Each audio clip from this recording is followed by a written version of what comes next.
তারপরে আল্লাহর রহমতে এবারে বড় ফসল ভালো হয়েছে, সাপ্লাই লাইনের কোনো রকম ডিসরাপশন নাই।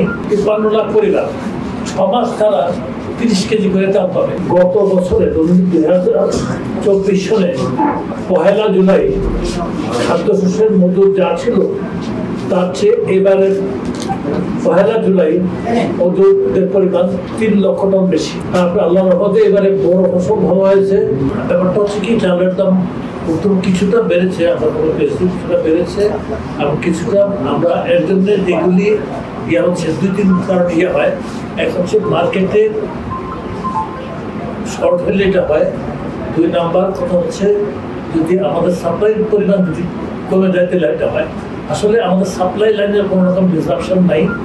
আর বড় প্রকারটা হয়েছে কয়েক মাস হয়ে গেছে, এখন ধান টান শুকাইছে, একটু সামান্য একটু বেড়েছে।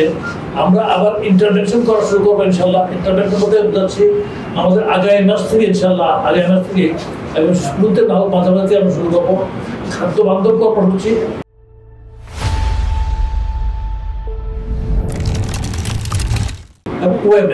ওএমএস বিষয় শহর এরিয়াতে এখনো চলছে, এটা আপনারা দেখতেও পাচ্ছেন।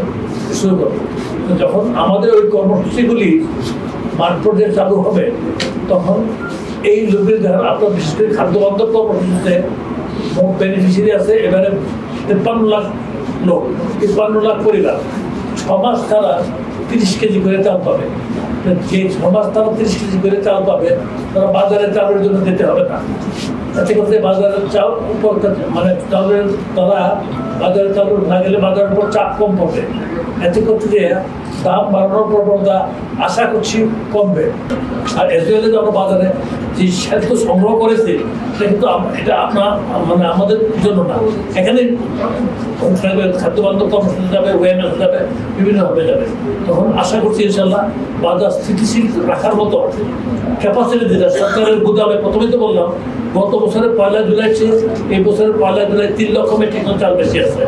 সুতরাং আমরা আল্লাহর রহমতে আস্থাশীল যে আমরা বাজারকে কন্ট্রোল রাখতে পারবো।